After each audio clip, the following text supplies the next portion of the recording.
Thank you very much, guys. We heard from Forg1ven, but now it's time to hear from Forg1ven. 6-0 for SK Gaming on the board. Another victory for you guys. Congratulations, first off. Thank you. I want to summarize the game a little bit. Forg1ven already gave us a look in. Let's take it back to the early game because you guys got to play your game exactly the way you wanted. Actually, we wanted to follow the lane swap of elements because we knew that they were going to lane swap. They did what every other team do, like place 5 wards in the enemy jungle, so they prevented. But like we just took like an advantage by pushing the lane when the top laner couldn't actually follow under the tower because if he teleported, he was dead. And like we took the golems and we took anything we could, and then we lane swapped back. And not only that, but also Freddy got an advantage on bot lane. He didn't die, and when he returned top, like he was pretty actually zoning Wicked really hard. Amazing. What did you make of the rest of the game up to that crucial moment that we're going to talk about in a bit? Because Elements was racking up all the kills. Yeah, exactly. Elements, they seem to kind of find the, as Phong already said, they seem to find the engage that were necessary for the comp to exceed. And they were able to get in control of the Drake side. They had a beautiful double kill, I think, with Rumble ult coming in. And basically like zoning SK off of the Drake and get another advantage through that. They equalized the gold lead that that SK was breaking up throughout the early game due to the lane swap and how it went.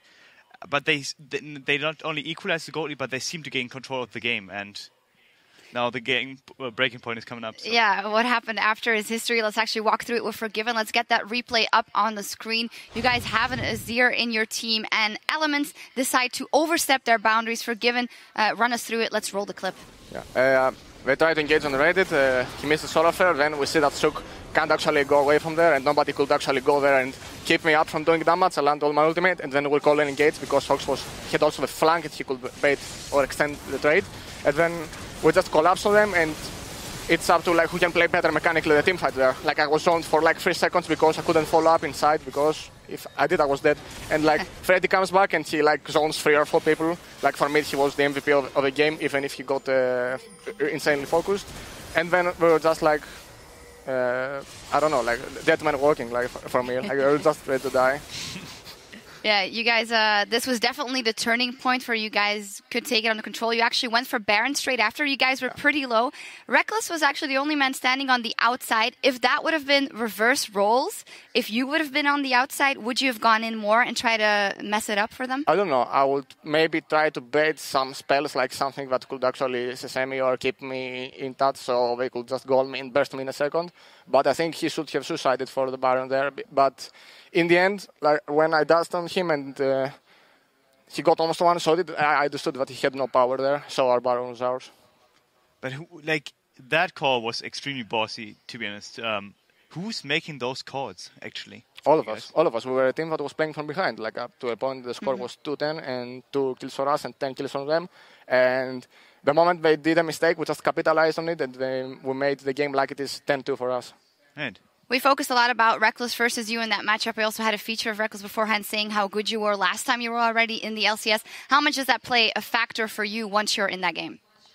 It feels pretty nice to have a competition and someone that is equal or better. Like even if I say like let's say that I'm the best bot lane by far, it doesn't matter. It's up to people to judge who is the better. And it's really nice to have competition with someone that I respected. I can honestly know that if we fit him or if he gets a game to play with, he will be equal or more in team impact or game impact on me. So it feels were you a little mad he took away the Graves? Or? Huh? I didn't expect it, but when I saw his match history that he has like 6 games in a row with Graves, I understood why. It was like, damn, he's going to take that from me. You guys right now 6-0. The longest winning streak we ever had in the European LCS was Fnatic. 9 games in a row in the spring split of 2013. There are less games in a split now, but how far do you think you can go? In other words, is there any competition for you in Europe? Obviously, like I think Retard and Fnatic and Elements are really good teams by their own sides and by their own advantages and flaws. And I think that at some point, as the season will progress, some of the teams that went in and are new to the LCS will just fall a bit apart. And like the traditional forces, let's say Fnatic or Elements or Rocket, will just step up their game and they will become better teams. And this means that everyone that sees League of Legends in Europe, they will enjoy it more. Yeah, absolutely. The league is absolutely crazy right now. Anything else you want to ask for Forg1ven, your good buddy? Why did you die yesterday? I don't know. You can't do that, man. You can't do that. But Well played, anyways. Yeah. I have to say something because he was like the player that I respected the most in CW. I wish him that he joins LCS again. And even if we are not teammates, we are big opponents, so it's even better. Yeah, it's going to be great, and it might happen. But for now, you guys are in the spotlight. 6-0 SK Gaming Forg1ven. Congratulations. Fantastic performance. With a third of the split behind us, let's pull up the standings.